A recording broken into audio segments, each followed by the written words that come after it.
Today's story is both shocking and complicated, taking not just a year, but nearly a decade to find any justice. It's about a 21-year-old nun whose brutal murder in 1992 was finally solved after 28 years, in December 2020. This is the story of Sister Abhaya.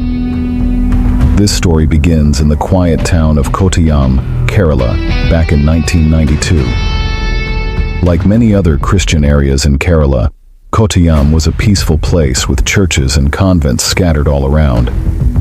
These places of worship were an important part of life for the people living there. One of the well-known convents in the area was the St. Pius X convent.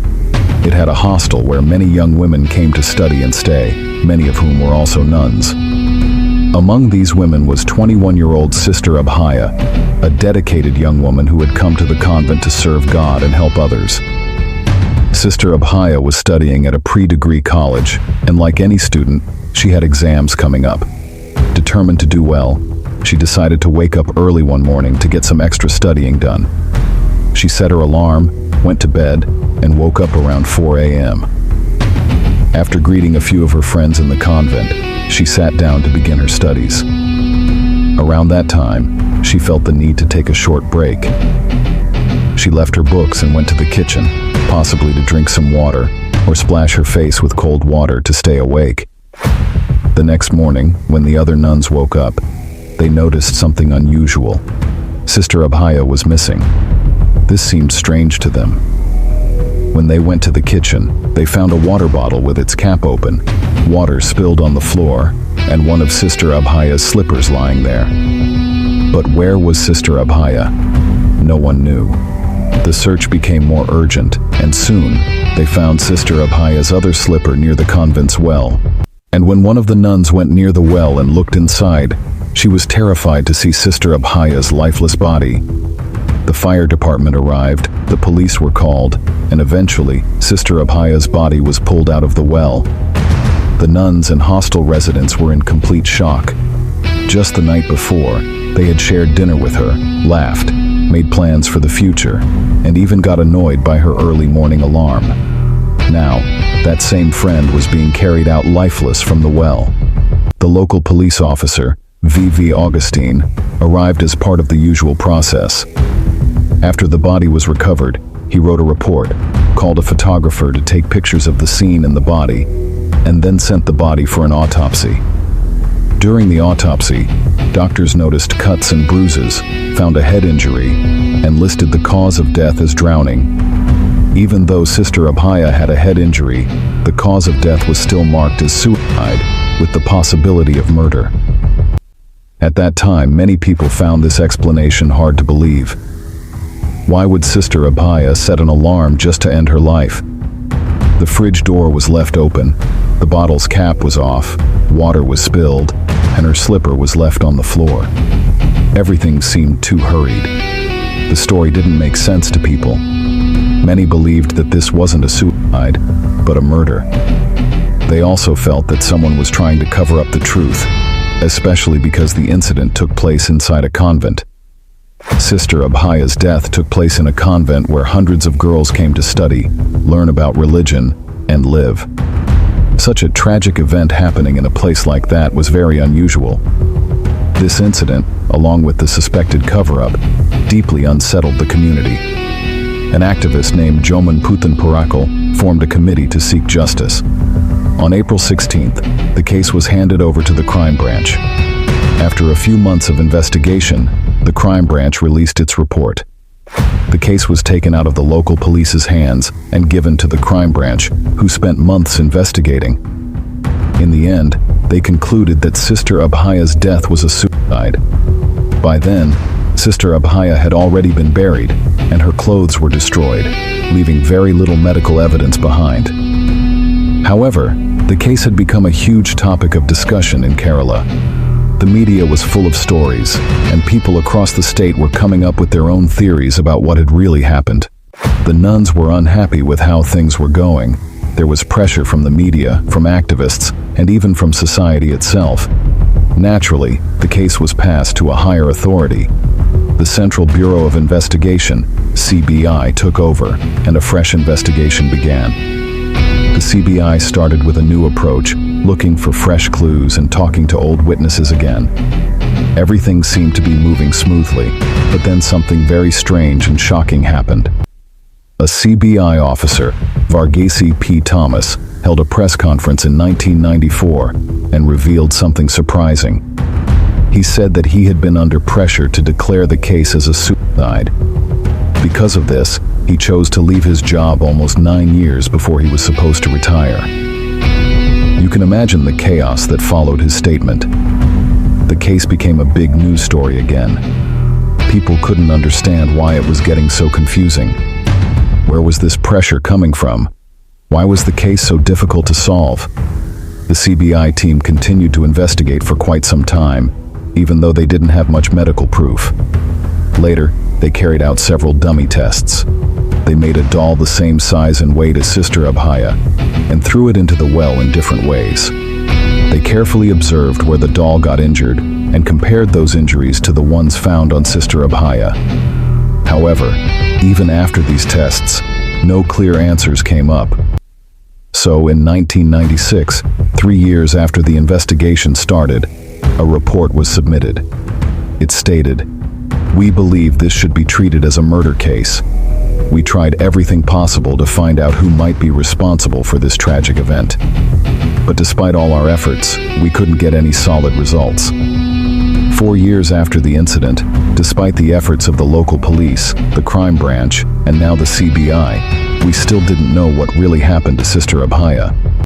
The earlier report was rejected, and a new CBI team was assigned. This new team carried out another investigation, and by 1999, 3 years later, they came to the conclusion that Sister Abhaya's death seemed like a murder. The main reason for this conclusion was the medical findings. This time, not just one doctor, but a group of 3 doctors looked at the body. They found several injuries that were not mentioned in the first post-mortem report. These injuries had been missed earlier. Now, let's go back to the day of the incident.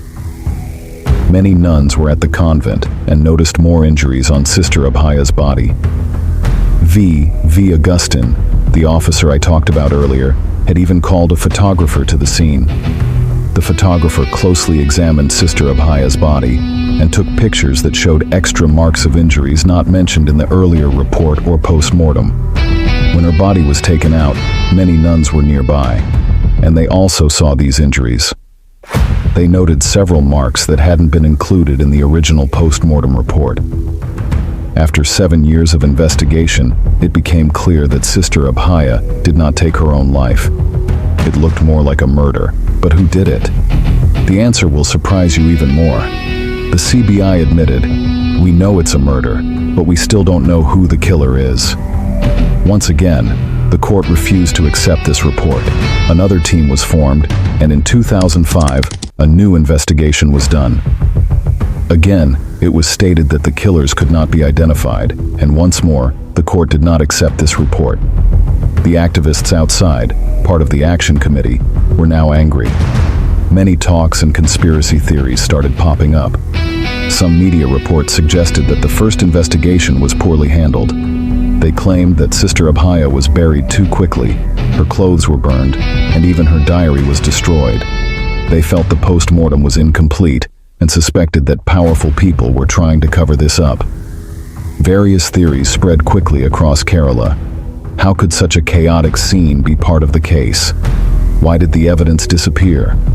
Then, a new team began investigating again, and in 2007, a shocking revelation came to light. By now, the case had been under investigation for 15 years. There were many witnesses, but some had turned against the case, and others had even died.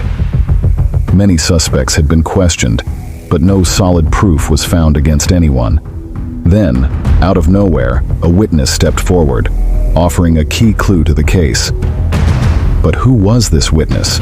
The witness was none other than a thief, an ordinary, unknown thief from 1992. Could his testimony really be trusted? Surprisingly, not only was his statement taken seriously, but it also changed the entire direction of the case. This man was Adhaka Raju, who admitted that he had committed thefts around 1992. He used to steal from different places, sell the stolen items, and use the money to feed himself and his family. On March 27th, Adhaka Raju went to St. Pius Convent with the plan to steal. His goal was to climb to the roof of the convent, where there were copper rods and wires meant to protect against lightning, take them, and sell them. He arrived in the dark of night to carry out his theft, but what he saw there was so unusual that it stayed in his mind for years. He noticed someone sneaking onto the campus in the dark, and the presence of that person was very strange. He saw a priest there, Father Thomas Kautor. This raised a question. What was a priest doing in the girls' hostel at such a late hour? Adhaka Raju claimed he also saw Jose Putrikayil and Sister Sifi. This is where things get really creepy. As mentioned earlier, Raju had a simple way of working. He would steal items from different places and sell them to a scrap dealer. That night, when he witnessed the strange incident, he felt helpless. How could he speak up when he was there to commit a crime? The next day, he read about Sister Abhaya and then saw the police's comments about her case. That's when he began to feel that something was truly wrong. He had gone to steal, and if he told anyone about that night, he would have to admit to his own crime. Adhaka Raju did something surprising. He went to the police and told them what he saw that night. Imagine what happened next when they heard his story. The police listened to his account and then arrested him, accusing him of the murder. They created a simple theory. Adhaka Raju entered the convent that night to steal. While he was stealing, he ran into a nun. When she screamed, he panicked, killed her, and tossed her body into the well before escaping. Simple. Adhaka Raju was held for 58 days, during which he reportedly faced different kinds of torture. He said he was pressured to take the blame for the murder. He claimed he was offered bribes, money, a job, help for his children's schooling, and even a house, if he confessed to the crime. His scrap dealer, Shamir, was also said to be tortured and pushed to blame Raju for everything. However, both Adhaka Raju and Shamir refused to back down. When Raju wouldn't give in to the lure of money, they threatened him with several false charges. But what made him stand firm against this corrupt system? It was his honesty. Later, throughout this dirty game, Adhaka Raju was the one who stood strong in his truth, the same petty thief from before, whom even the court admired. From this point, the case takes a new turn. The CBI now had two main suspects, Father Thomas Kautor and Father Jose Putrikayil. In fact, a neighbor who lived near the convent claimed he had seen Father Thomas Kautor's scooter parked there. On the night of March 26th, this neighbor went to a nearby shop for tea, and when he returned around midnight, he noticed the scooter outside the convent. At the time, he didn't think much of it. However, later he changed his story, saying, "I said that under pressure." He was one of many witnesses who turned against the case. But hold on. When Adhaka Raju told the police about this, they already knew there were some suspects. Why didn't they investigate this further? Why didn't they look into Raju's account even a little bit? Or was someone telling them to set up Raju? Raju was being offered money. Who had enough money to back that? And the biggest question was, if Raju was telling the truth, what was Father Kautor doing at the convent that night? A rumor started to spread that Father Kautor had told a friend he and Sister Sefi from the convent were like a married couple. Even before this, many people had raised similar claims. Some of the nuns in the convent discussed it among themselves, and others outside shared their thoughts too. Finally, in 2008, based on Raju's statement, the CBI named Father Thomas Kautor, Sister Sefi, and Father Jose Putrikayil as the main suspects in this murder case. After this, the defense lawyer for the accused tried to undermine witness Raju by painting him as a professional criminal in court. He brought up about 10 criminal cases against Raju, most of which had him as the accused. Raju did not deny his criminal past, which turned the lawyer's argument against him. Even though he admitted to his previous crimes, Raju stood firm in his testimony, determined to seek justice for Sister Abhaya's murder. Because of his statement, Father Thomas Couture, Sister Sefi, and Father Jose Putrikail were all sent to Bengaluru for narco tests. The doctor in charge of the tests was named Malini. The results of the tests were recorded on 3 CDs, which were then sent to the Kerala Judiciary Court and the Kerala High Court. However, it was later found that the CDs containing the narco test results had been tampered with. Dr. Malini was called to explain this issue, but she had been suspended some time earlier, leaving the narco test reports incomplete. Everyone present during the narco tests was questioned. However, everyone claimed that no one had tampered with the CDs. To find out the truth, the narco test CDs were sent to the Central for Development of Imaging Technology, CDIT. The CDIT analyzed the digital evidence and discovered that the first CD belonged to Father Thomas Couture. It contained a full recording of 32 minutes and 50 seconds that had been edited more than 30 times. The CD of Father Jose's test was 40 minutes and 55 seconds long and had been edited 19 times.